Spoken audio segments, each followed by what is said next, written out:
Hello, everyone, and welcome to Leveraging #One Thing in Your Community webinar. My name is Ivonne Ortiz, and I am the Training Institute Manager for the NRCDV. Welcome, everyone. Bienvenidos a todos. I am from Puerto Rico, so I just want to tell you that I'll be, after 3 o'clock, and I usually say that my Spanish jumps in. So maybe it will come out bilingual. This will be a bilingual webinar, so just be prepared. If you need for me to slow down or to repeat something, feel free to share it in the chat box, and Casey will let me know. Are we ready? So before we start, I wanted to let you know that today our conversation is going to focus on our storytelling, how important it is for us to leverage your one thing messaging within your community. I want to welcome each one of you. I know that I have said it a couple of times, but it's important for you guys to know that we are putting this for you, that this is a special space for you guys to connect, to celebrate, and to take a moment just to be within other advocates that are doing the same work that you're doing. For many years, as the only Latino advocate in a SALT program, I felt very isolated. And this was way before we had access to the internet. I'm not saying my age, but it was back then. And nowadays, we are so lucky to have organizations like ours, the National Resource Center, who is the national technical assistance providers here for you guys. We have a lot of resources that we're going to be talking about today, especially our action guide, our #One Thing action guide, and other materials that are available to you. And also, we want to make sure that to recognize that we are a community of advocates. We need each other. We are no longer working in isolation. Whenever you need to reach out, we are here for you, and hopefully you'll make connections today to our chat, and you can connect with those other participants that are doing the same work as you. So I'm going to ask you to take a moment to breathe. The work that we do it in crisis all the time. And sometimes we even forget to breathe. So let's just take a breath, be very intentional about our breath. And also let's pat ourselves on the back because we're doing a good job. And sometimes we are in crisis ourselves. We have so many things going on in our homes, and then we come to our work, and we're also working in crisis, and we forget to recognize that the work that we're doing is making a difference. So let's pat yourself in the back. Let's join the celebration because it's Domestic Violence Awareness Month, and let's just be present. I want for each one of you to feel like, this is a time for you, that you matter, the work that you do matters, and that as a national technical assistance provider, we are here for you. So today, we're going to be talking about lots of great things, and I'm going to be calling in some of my friends. And my friends are going to be sharing some ideas and some resources that hopefully will be, what you're looking for and what you need. Remember, this work, I cannot do it on my own. Myself, I'm just talking to you today, but behind the scenes, I have a great team that starts from Casey, that is manning the chat box, to Patty and Brecken, who are live tweeting, and don't forget to live tweet at NRCDV. And we have just seen that it's helping us with all the tech stuff, and Joe, that has been working so hard in promoting this event. So today, the one thing that I want for you guys to remember is that we cannot do this work on our own. You need to engage your community. You need to engage other partners that are doing similar work in your community. This is a collective effort. And that's one of the reasons that we are so excited about this theme, the #One Thing theme. So let me tell you a little bit about, I already mentioned some about the National Resource Center. So we have, other than providing training, technical assistance, we have a great number of key initiatives and special projects that we work on. And one of them is the Domestic Violence Awareness Project. And this is really a really important piece of our work because the DVIP, as we know it, collaborates. We collect information. We collect resources. We distribute resources. We have a store, an online store that helps advocates like you prepare for Domestic Violence Awareness Month and beyond. So it's important for you guys to know that all of the work that we do, it's to make your work easier. All of our materials are accessible. And everything that we do it very intentional. We're highlighting the voice, the work that you're doing. We bring in the voice of survivors. So today we keep, we have all of that for you. We have all the materials, everything that you can look for, we have it. So don't forget to visit the DVAP website, and I'm sure that Casey is going to be posting that information there. And at the DVAP website, it's also where you can find our hashtag One Thing action guide. So where does the hashtag One Thing came from? I know that we hosted a webinar that talked about all the process and how we came about with this theme. But just for those of you that were not able to join our July 25th webinar, I want to say that back in 2015, our Domestic Violence Awareness Project has an advisory committee group, and they came up, they wanted to create a theme that engaged people into action. So we came up with this equation, the awareness plus action equals social change. And I know that a lot of you have seen this. So we used this theme through Domestic Violence Awareness Month, and we wanted, like I mentioned, to engage people in continuing doing the work past October. Usually when we do, and I remember when I was an advocate, all my work would be, focused on October. Okay, let's have that vigil. Let's have this, let's have that. But then we forgot the rest of the year. We created that momentum, and then we let it go. So the hashtag One Thing and the awareness of action equals social change came about because we want to inspire into action. And of course, this equation was developed by, it was a concept originated by the Transforming Communities Technical Assistance Training and Resource Center. And of course, it offers an opportunity to engage in critical conversations about the importance of awareness plus action to create that social transformation that we all need. So this year, our advisory committee group decided to expand upon that campaign and come up with a theme that was easy to translate. And Micaela and myself, we worked really hard on making sure that it could be translated into Spanish, una cosa, and other languages. So this message, it's really easy. It's catchy. It's really easy to personalize and to adapt, making it easier for the entire community to join, to get involved. So hopefully we will see a lot of hashtag One Things beyond the event. That's what our goal is.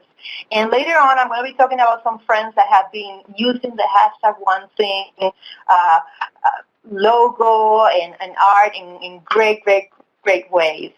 So stay tuned. So the power of storytelling. The other day, I started thinking, okay, every single day, I feel like my hashtag One Thing changes.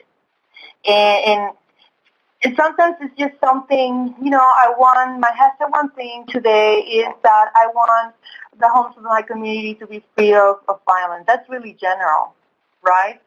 And then some other days is my hashtag One Thing is I want to support my local program, okay? And that's wonderful too. But what we want for you guys to think today is about those little things, more than something general, something that comes from the heart. Like my hashtag One Thing, why am I doing this work? Last year, one of our themes was why am I an advocate? And it started the conversation of why we're doing this work. What motivated you to join the domestic violence movement? That's something that today we're gonna be thinking about. My hashtag One Thing today, it's for myself, for me to believe that I'm making a difference. That if the little thing that I'm doing is going to make a difference. It could be last night talking to my family and talking about gender-based violence, integrating, talking about those little things in every conversation. It can be that the other day I went to the grocery store. My hashtag one thing could be that, I told somebody that I don't know about Domestic Violence Awareness Month and about violence in our communities, how it's not only prevalent in one sector of our community, that it's something that happens, and it could happen in every home of our community. So imagine this. The power of storytelling is something that helps you take your story, your idea, your community, your organization to a different level. And maybe you'll say, well, I'm not a good storyteller. Well, we are good storytellers. Whether you realize it or not, we all have played the role of a narrator. Whenever you, let's an example, whenever you go into a job interview, I'm pretty sure that you highlight, something that you did along your career, and it's a story. It's just your storytelling. You wanna you wanna impress the people that is listening. You wanna engage them. Also, I'm sure that you're a great storyteller when you come back on Monday and you're telling your coworkers about what you did during the weekend. You don't forget any details. So we are all storytellers. In this case, we want to tell our stories, our hashtag one thing, because we want to engage the community. We want to make sure to connect. Our stories help us connect with those that are listening. We want for them to understand why we are passionate for this work. Not just that, I do it because it's something that my mother did, or, I want from now on for us to think about hashtag one thing and something really personal. Storytelling it's a two-way interaction. There's always somebody that's telling the story, and there's always one person or more that are reacting to the story. So that's what we want. We want a reaction from them. I want to ask everybody, those of you that are using the chat room, tell me what your hashtag one thing is. And try to look within. What is it that, and show me your passion for this work. My hashtag one thing, like I said, it's just I want to make sure that I understand myself that I'm making a difference. So let's see. Tell me about your hashtag one thing for today.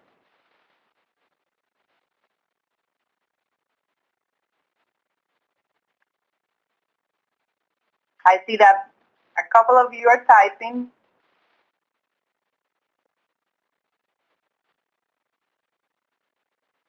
My one thing is making sure that women in our shelter know that they are not alone. My one thing is to focus on opening a shelter. Yes. Bring awareness and education to others. Confronting injustice.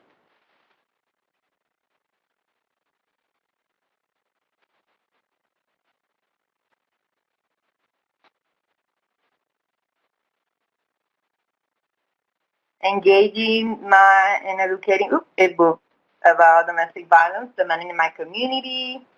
Focus each programmatic decision on participants' voice. Make a permanent difference in the legal complexion of community. And I'm sorry, I'm trying to read, but it's really tiny, so I'm trying to read all of your one things. Perfect. And remember, your one thing is going to change from one day to the other. And that's what we want. What we want is for you to be able to take your story into the community. Why are you doing this work? Why is domestic violence so important to you? And of course, the focus is collective action. We want for our communities to learn and to understand that you don't have to do something big in order to impact, your community. It can be something really small. We want to engage everybody into action, and that's the message that I want for you guys to take in today. And I keep on seeing wonderful things. Very powerful. Thank you, everyone. So it's important for us to take a moment and think, what does my community look like? What do they need? What can I change? What are they craving for? And we want to invite and individual voices. And that's why this campaign is so powerful, this theme, because everybody's one thing is completely different. But the message that we're sending is that together we're gonna create social change, and that's really powerful. So sharing your one thing will shed light on the value of each action. I already mentioned that. The strength and perseverance of change makers. As advocates, some of us, we have some connections to the movement. Either we are survivors or we are children that have been exposed to domestic violence, or we have a family member that was abused.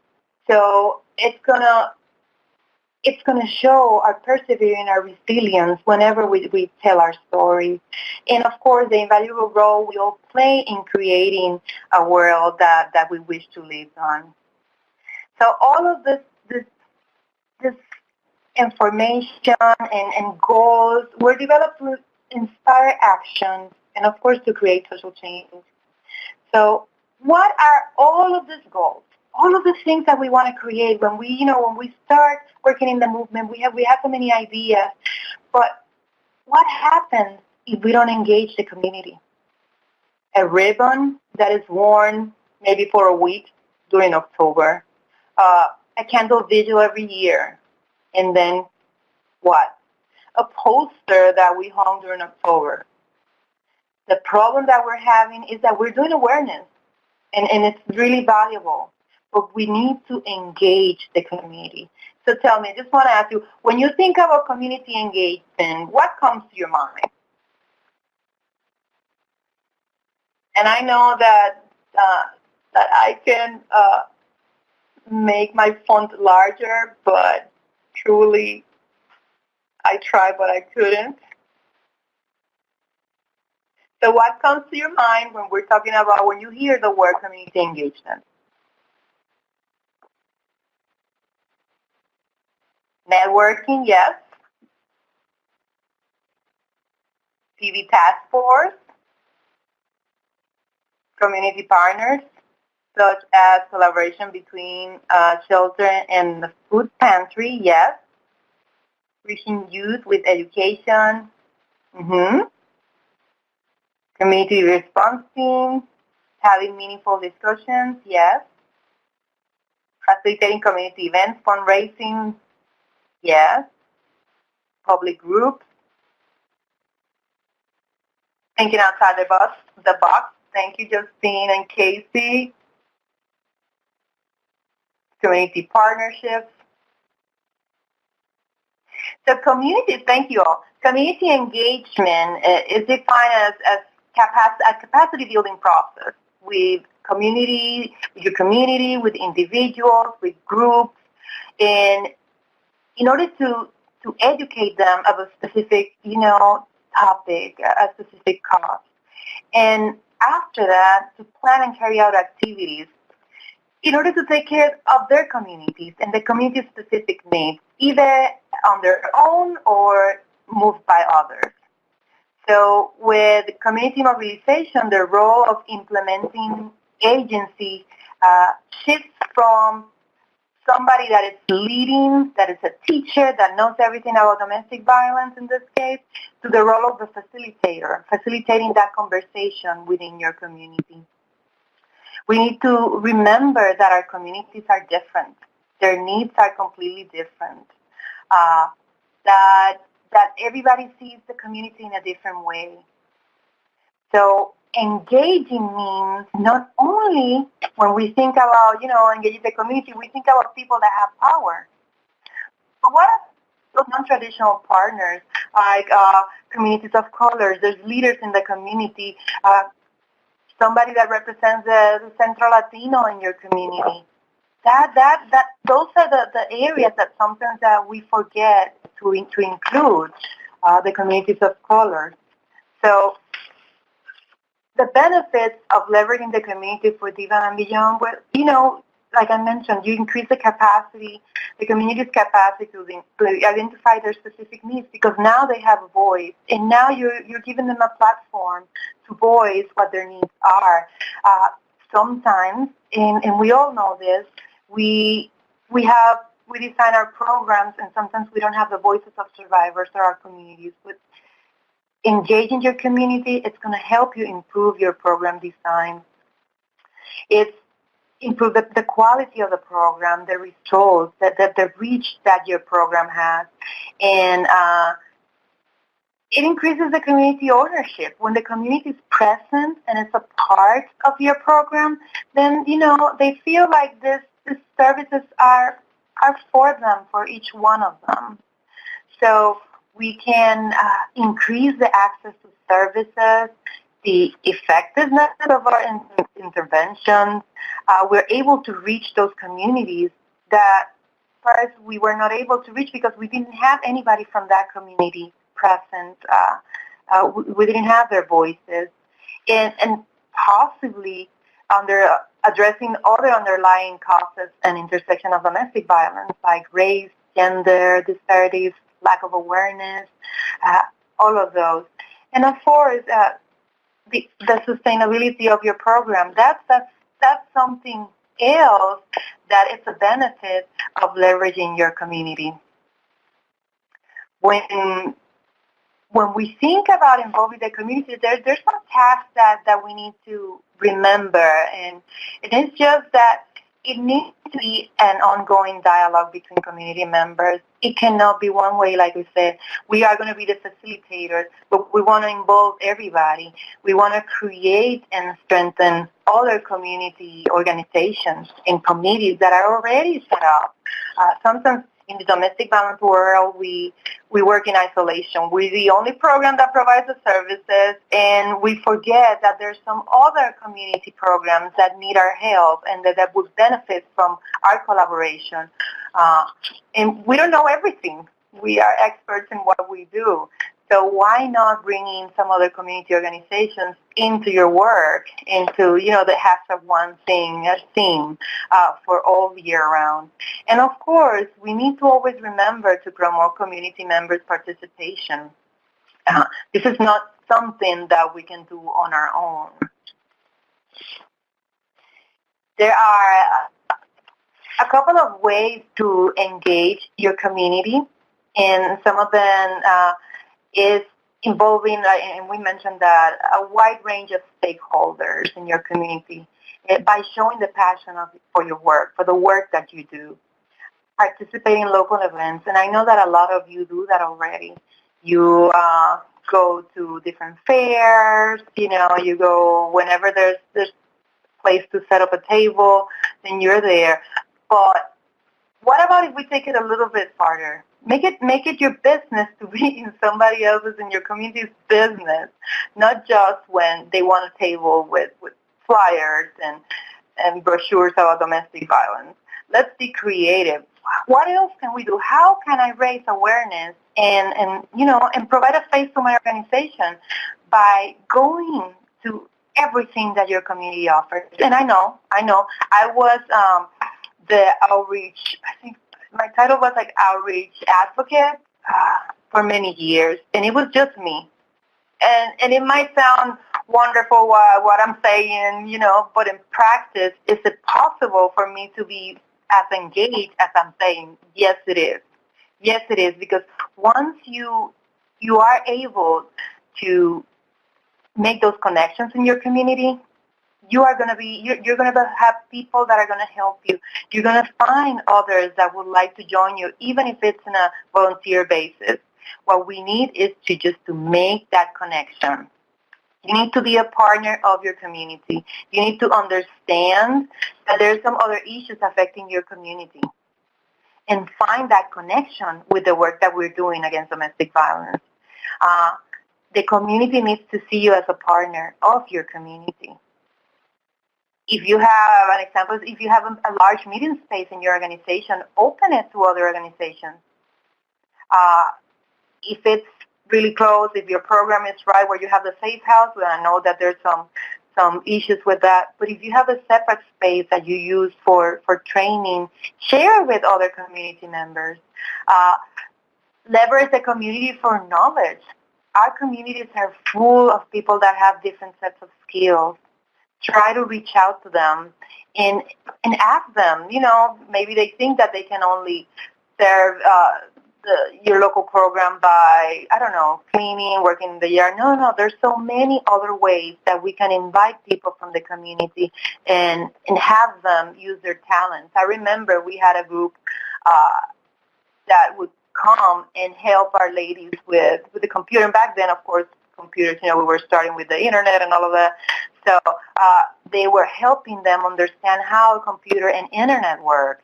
And that was really powerful. Also, very, very important, be consistent, truly. Don't just lose your steam after October.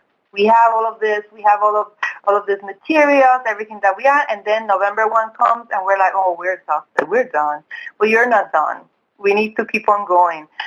The nonprofit responsibility is not only the mission of the organization, but to be a voice for the ones that we're serving, for those populations that don't have a voice. We need to be consistent and involved, and we need to create opportunities for our communities to have a voice too. So I think I have another question. So let's share. We were talking about stakeholders. So tell me, who are the stakeholders in your community?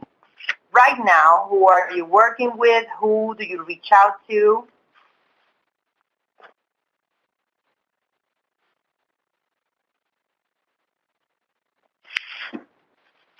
Who are the stakeholders in your community?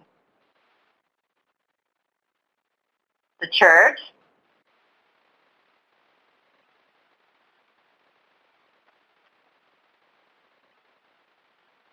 Legal aid, of course.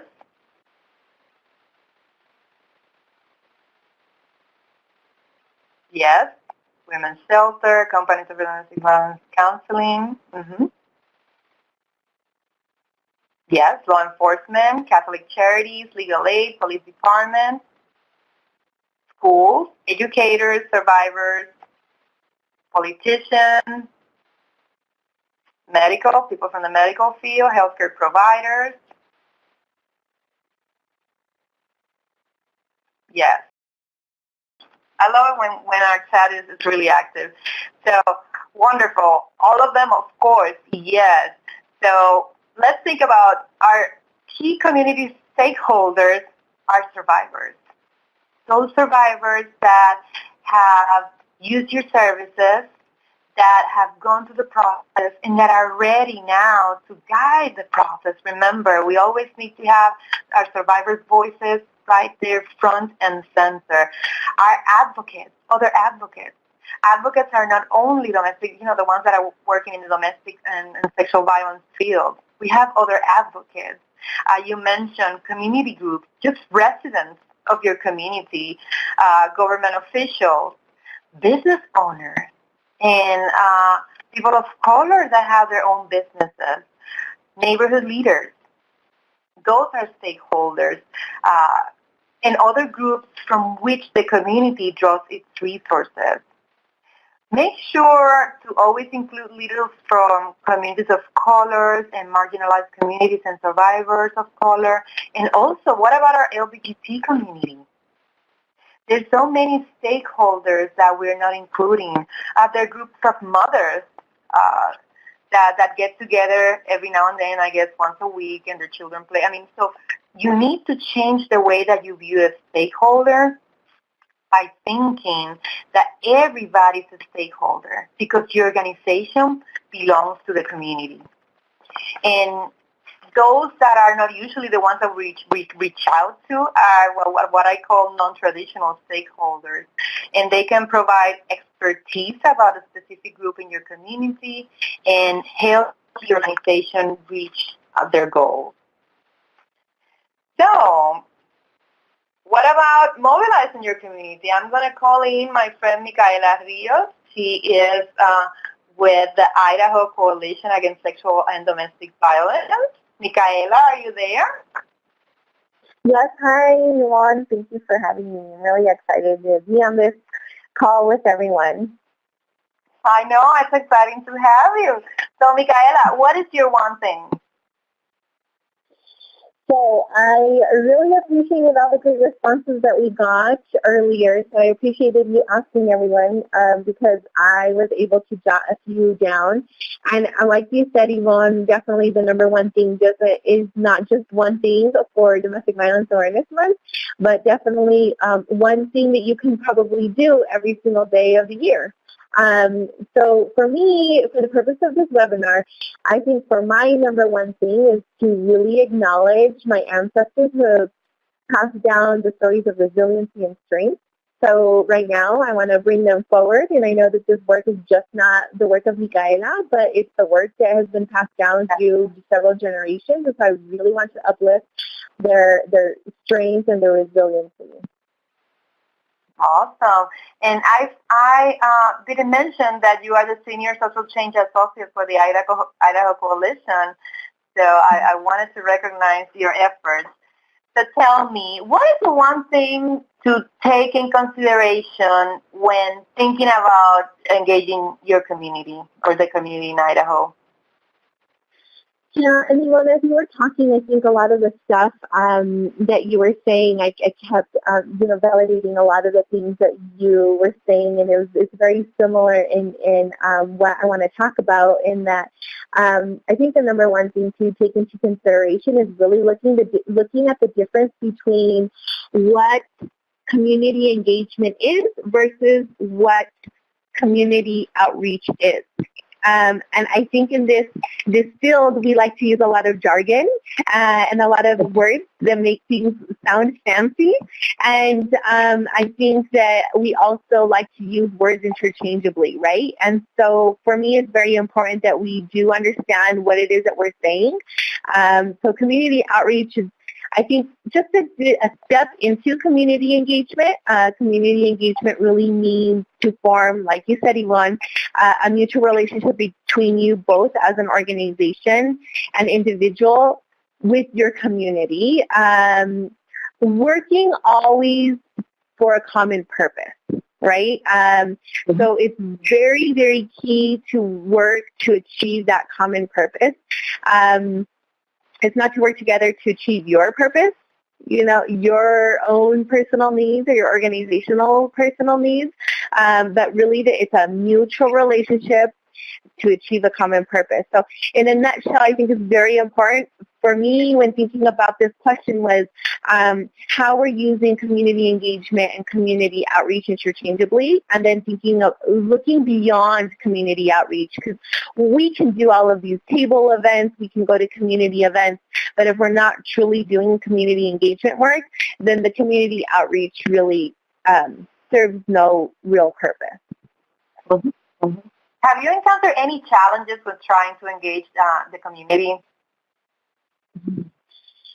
Yeah, so I just want to go back a little bit on kind of lessons that we have learned here at the Idaho Coalition, and similar to your experience, Yvonne, was thinking about how our organization is doing things and implementing initiatives that involve the community. So I don't necessarily want to say that community engagement is challenging, but it does become a challenge when community engagement isn't meaningful and isn't authentic and isn't real. At the coalition, we made many, many mistakes, and then we knew that we had to change our organization. So I want to take a step back because all of the wonderful steps that we said that we can do can be implemented only if you do the work yourself from within the organization. I think it's very important to reevaluate how your organization works with the community, and then also think about who is being impacted, right, by the work that you're doing, and at the intersections of domestic violence, which is something that Yvonne had raised earlier in the introductions of community engagement. And who are we working to center their voices and their experiences in all of our work? We had to have courageous conversations to unpack the history of racism in our country. We had to review our policies and our procedures. We had to reevaluate our stance on these intersecting issues. And on the surface level, it may seem like it's an organizational revamping, but it's also really an individual reevaluation. So what do I mean by that? It's when we were doing this type of work, we found that we were all on different sections of understanding the importance of social change and community engagement.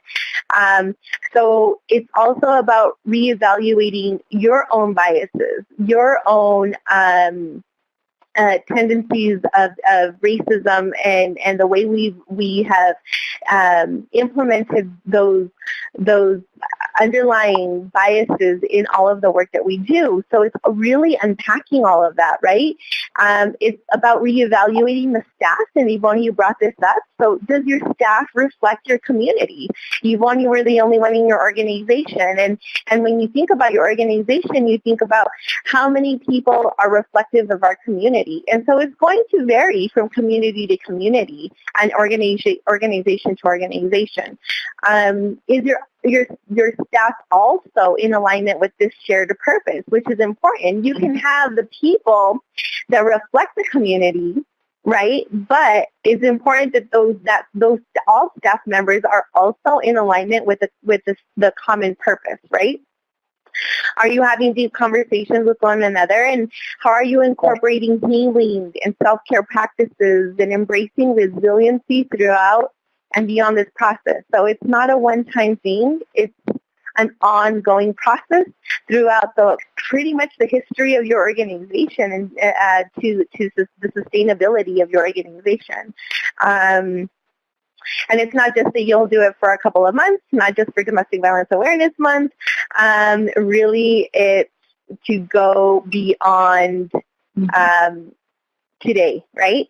And reassessing your organization, assessing your community, and it's an organizational journey that takes years in the making. I mean, we've been doing this work for close to 4 years, and we had to reevaluate our organization. And so I'm sure that you all were looking for a quick, easy manual on how to engage the community. But I really think it's worth, and I think Yvonne did a great job at doing that. And I think it's also it's worth noting that the root of the work starts within the organization before actually going into the community. And that was definitely lessons that we learned while we were doing a lot of the community engagement. That's wonderful. I know, Micaela, that you sent me some great information about the work that the Idaho Coalition is doing for DVAM and beyond. And let me see if Justine can take us. Let me see if that slide is ready to go. Okay, here we go. Okay, there you go. We're really excited. Go ahead. So I'm really excited about this initiative that we did that was definitely in engagement, engaging the community. And we had been doing a lot of community engagement work for several years, and then we felt that we were at a spot to continue involving the community. And so our number one thing is to really leverage and uplift the stories and the values of Latina survivors here in Idaho. And so what we did in the past year, we did a series of listening sessions throughout the state of Idaho. And so here's just a map of Idaho and some of the DV organizations that helped recruit a lot of these survivors to be part of the listening session. So again, it was how are we in partnership with the DV organizations, and then what partnerships and what trust building and relationships they're having with the community. And we also have a really good relationship with a culturally specific organization here in Idaho called the Community Council of Idaho. And so within all of this, and as a group, we recruited some survivors to be part of listening sessions. And as a result of those listening sessions, we created a campaign that's called the Idaho Thriving Family Campaign. So if you go to the next slide, click Casey.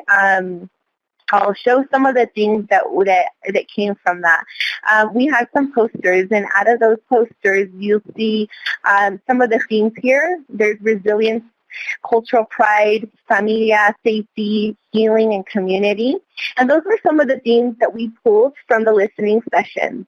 And out of those themes, then we pulled values, the underlying values to these themes. And so those themes are highlighted and those values are highlighted in these posters. I do want to recognize that the artist of these posters, her name is Fabiana Rodriguez, and she is based in California. And what was really, really awesome for us to do this partnership with a Latina artist was that we were able to use her artwork, and it just beautifully fit into all of the themes that we came out of the listening session. So this artwork was already created, and then it just fit beautifully and perfectly into the themes that we already knew and we already were seeing in our community. Then we also, for the next slide, we created a DV handbook that's for Latina survivors. So it's very culturally specific. And we also are creating a roadmap for systems that is a culturally specific roadmap on how to implement these things in your community using a culturally specific lens. So we've been working really hard here at the Coalition to launch this campaign to uplift the stories and the resiliency of our community, and hopefully we'll be able to launch this within several weeks, and hopefully we'll get it out by October. So we're really excited about this campaign. Wonderful. Thank you so much, Micaela. These are great examples of how to engage a specific group in your community. The materials are beautiful. Thank you so much.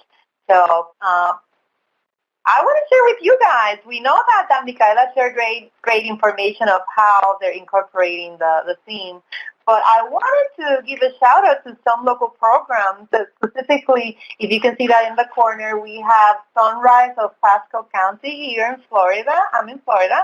And what they did, they incorporated their hashtag One Thing videos. So they have youth in their community, and they're sharing what their hashtag One Thing is. We see that some people are using the Facebook, their profile pictures, and also there's a School of Social Work right there in the corner, left-hand side of the University of Texas Arlington.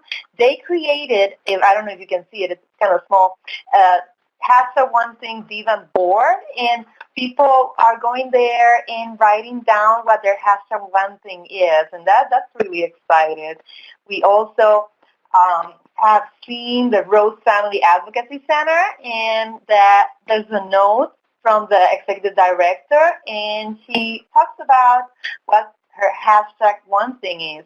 On the left-hand side, you're going to see the Nevada Coalition to End Domestic and Sexual Violence. They integrated their hashtag One Thing messengers in their events.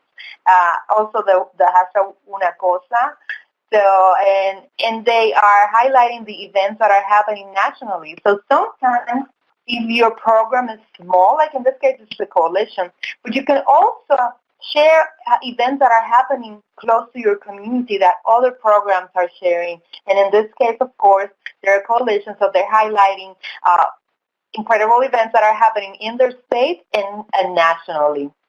We also, of course, you can see it there. We have Casa Esperanza, a National Latino Network, one of our amazing partners, and instrumental also in developing the hashtag Una Cosa campaign. They are posting, all the time. Their messages are incredible and can be shared so feel free to look for them. I wanted to remind everybody that our action guide has some of the materials translated in Spanish. So it will be easy for you to grab them and share them. Also, I have here a note that Hope House of South Central Wisconsin, they integrated the hashtag One Thing with many events to their community. And an example is reaching out to the healthcare field. And I thought that was really interesting. They are partnering with the local radio station for a donation drive. So they're doing a lot of great things. Haven of Oakland, hi guys. They have a training for education professionals. They're doing great. And right here, this posting from Marisa, and you can see it, she says that there's not a lot of events in her community, but what she did, look at her. She integrated, sexual violence, domestic violence, the purple, and she talks to whoever asks her about her sneakers. She lets them know that it's Domestic Violence Awareness Month. So that's her hashtag One Thing. Thank you, Marisa. And now I want to call in one of my new friends. Her name is Margaret Evans. She is the outreach coordinator at Safe Harbor in Greenville, South Carolina. And while I was looking around in the internet to see how many programs were incorporating the hashtag One Thing messaging, I found their program, and they're doing amazing work. And I wanted to hear more from Margaret. So, Margaret, how are you?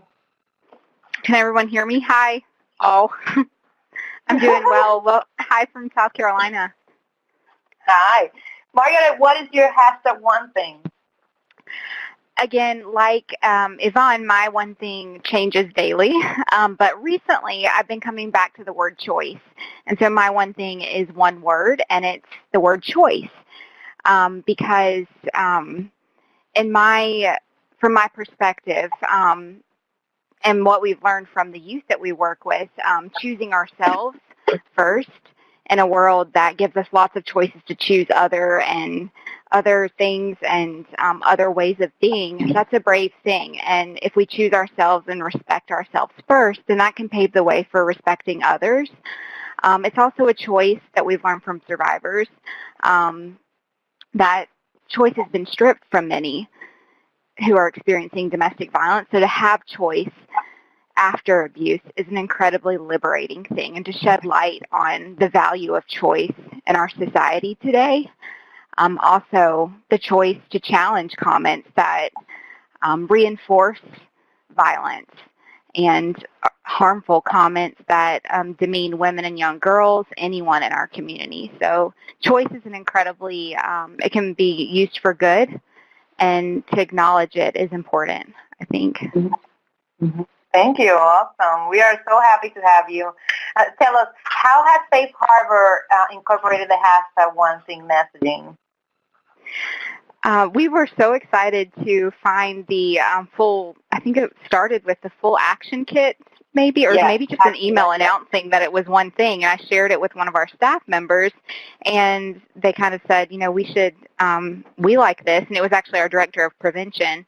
And we have since then used it on social media, our Facebook, our Instagram, collected input from internally from staff and boards, so really engaged our staff who are part of communities themselves. And I think that's important to acknowledge as far as thinking of community engagement, is that if you do have a diverse staff, then many of them are probably connected to communities, and most certainly are.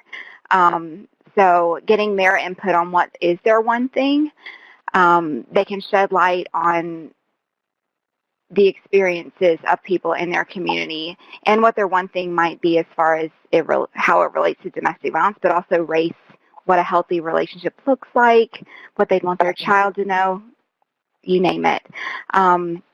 We've also engaged more from a community perspective with others who we've been invited to events and are participating in events and have kind of pitched, so there's this national campaign called One Thing, and asking them, how do you see this used?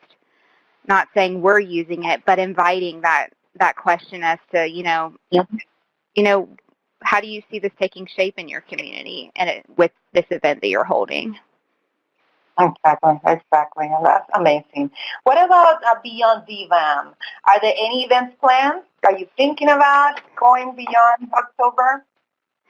So we would actually, since the My One Thing, just the input that we've gotten from staff, the words that have been captured have gotten quite a bit of attention.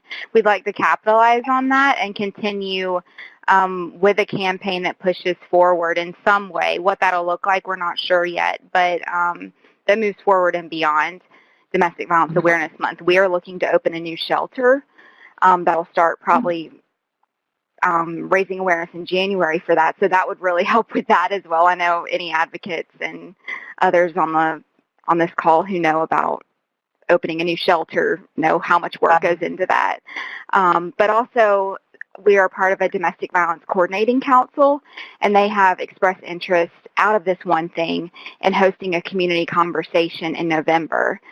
So that would be an immediate follow-up that's happened, which is really exciting to see happen. It's just started that conversation and helped connect the dots.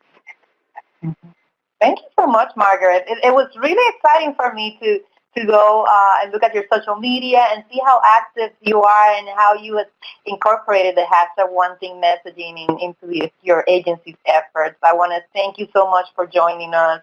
And now I know that we're running out of time. I want to invite my other friend, and her name is Amy Hill. Yeah, and coming full circle, we started talking about storytelling, and let's go back to talk about storytelling. Amy, how are you? I'm fine. Great. Amy, what is your one thing? I'm just sharing my video just now. Okay. And thank you so much for having me on the webinar today. It's been really, really interesting and fun to listen to. And my one thing is pretty simple. I just really make it a point to speak up and challenge domestic violence, gender-based violence whenever I have the opportunity to do so. And family with a good deal of verbal and emotional abuse. For me, having witnessed that and having been silenced around it as a child, it feels really liberating and important to use my voice now as an adult. Thank you so much. That's really powerful. Yeah. So what is Story Center doing to highlight the voices of survivors?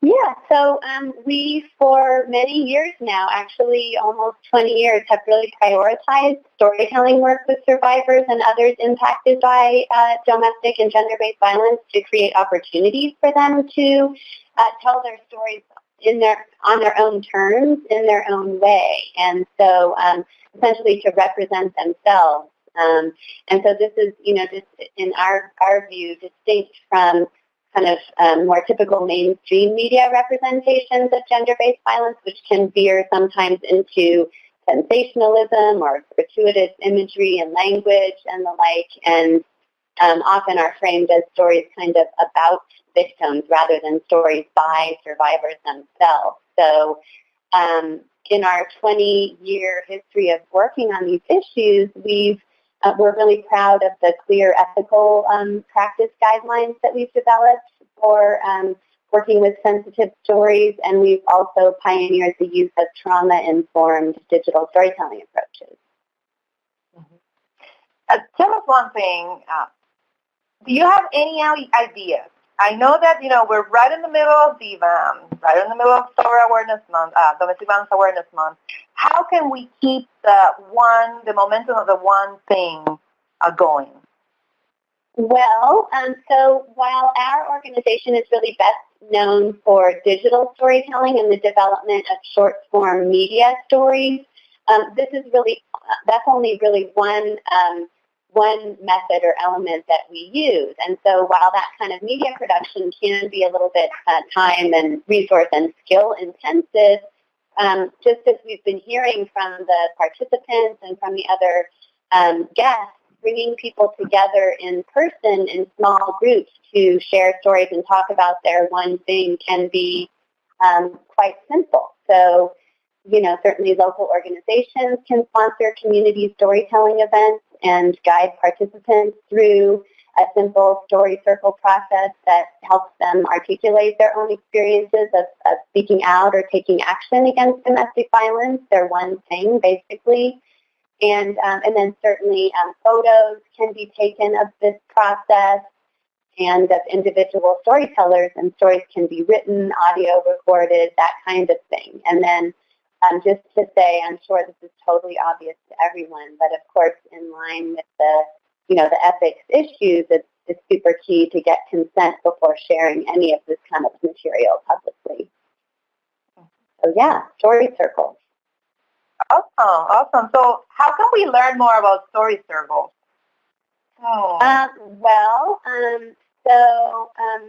Fortunately, you all are going to be supporting Story Center in doing an introductory webinar on story circle methods in the coming months. So I really hope everyone will kind of stay tuned for that event, and I look forward to talking in a bit more detail about it.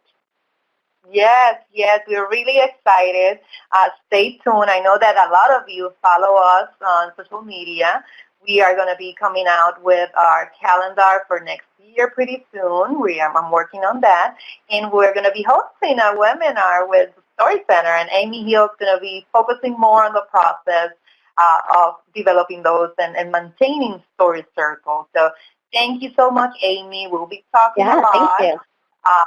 We are really excited, and we're telling it's an important part of the work that we do. We don't have a product that we're selling. What we're selling is the hope and our vision for the future, a future where people can feel safe inside their homes and outside. So it takes, right, Amy? It takes some thinking of how to craft our stories and then how to present them. So not just the story as advocates, but we want to include those voices from the community. And that's why it's so important. And we're so excited to be partnering with Story Center. Yeah, I know that we are. Let me go through our last slide. I just wanted to mention to you that we still have some events going on. And every week we have the podcast series, my hashtag One Thing storytelling series. And this week we are going to be sharing another incredible story from a great advocate. Her name is Madeline Torres, and her story will come out in Spanish. It's our first Spanish podcast recording, so we're really excited. We're also hosting and I keep on saying hashtag. I'm sure that my kids are going to tell me that you don't say hashtag. I just need to say my one thing, but let me just do it. My one thing Twitter chat. My one thing is transformative, and that's taking place on October 24th from 3 to 4. You're all welcome to join. And we have a Facebook Live event that I hope that you guys join. It's building upon the hashtag. Again, hashtag One Thing through the year, and this is going to take place October the 30th at 3 p.m. And now I want for everybody, anybody that has a question, post it. And I think we have a couple of minutes. Maybe we can answer them. Or if you want to reach out to us directly, feel free to reach out to us. You're going to receive our information. So let's see if we don't have any questions right now. All right, so I want to thank each one of you for attending. I hope that we continue the conversation. This has been great. I want to thank my friends that joined today, Margaret, awesome work, and Micaela and Amy. I'll be calling you. Thank you for your suggestions, for sharing with us your one things, and for sharing the passion that you have for this work. And thanks to our incredible NRCDV staff that's working behind the scenes.